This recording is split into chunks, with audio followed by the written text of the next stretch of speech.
Mr. Mohammed Qahtani. And it's a great honor as a technical society to have some sorts, right? And his presence here is a great honor. So please help me welcome Mr. Mohammed Qahtani to deliver his keynote speech.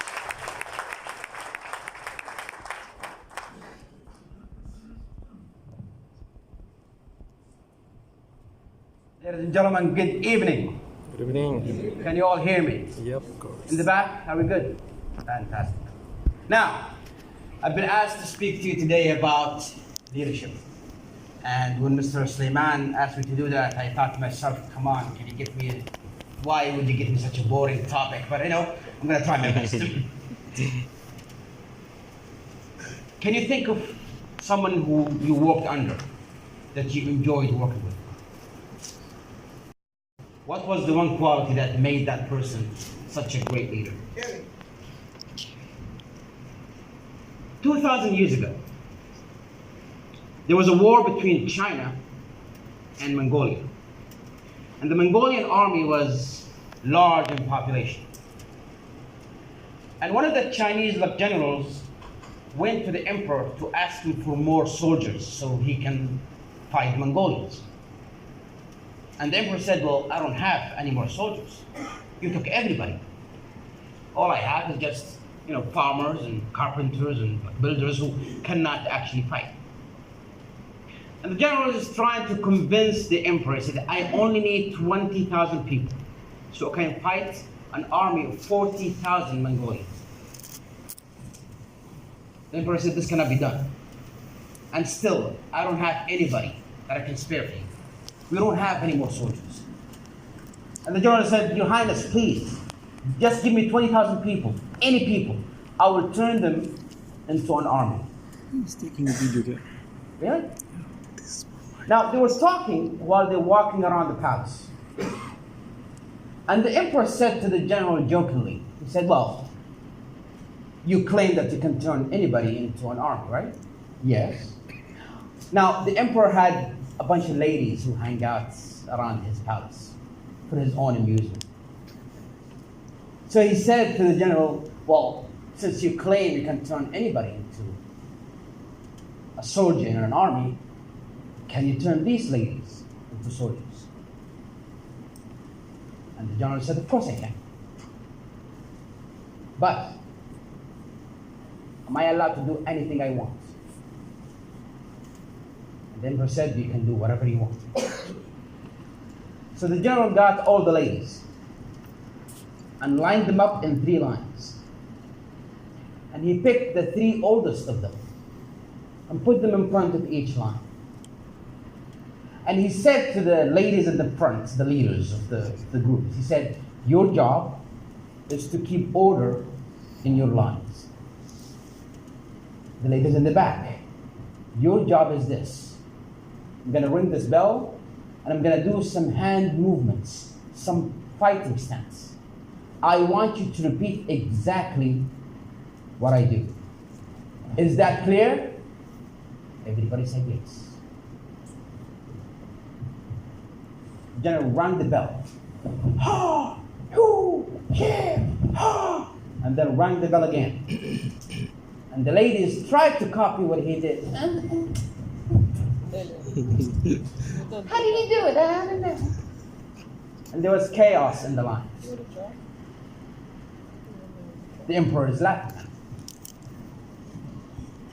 The general stood again. He said, let me repeat. You 3 ladies in the front, your job is to keep order in your lines. The ladies in the back, your job is to do whatever I do after I ring the bell. Is it clear? Yes, it's clear. He rang the bell again. He did the hand gestures again. And he rang the bell one more time, and the ladies still messed it up. Like that piece, the emperor is laughing again. So the general looked at the emperor and he said, if the instruction were not clear, then it's my fault. But if the instruction were clear, and they did say it were clear, then it's the fault of the soldier, not the general. He grabbed his sword walked to the 3 ladies in the front and cut their heads off. Bodies falling to the ground and blood everywhere. Then he called 3 new ladies. You, and you, come here. Stand in front of each line. Now let me repeat again. Your job is to keep order in your lines. You in the back, your job is to do what I do after I ring the bell. Is it clear? And everybody said yes. He rang the bell.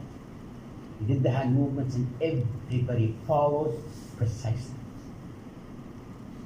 The emperor was impressed. And he gave him 20,000 people.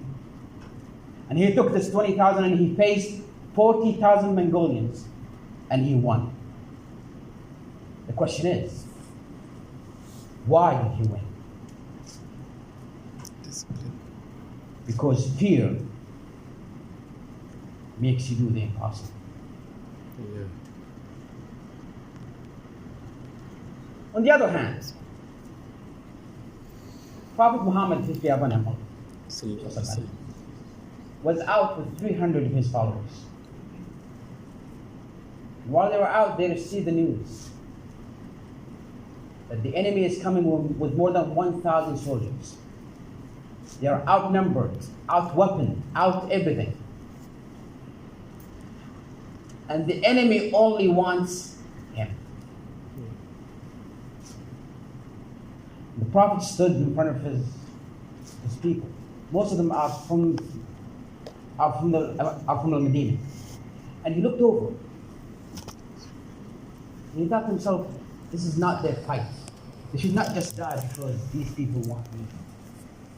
About, the army is marching toward them, and he told them, you know what? How about we all go back to Medina and we are not the kind of people who would follow you in the good times and then abandon you when things get difficult.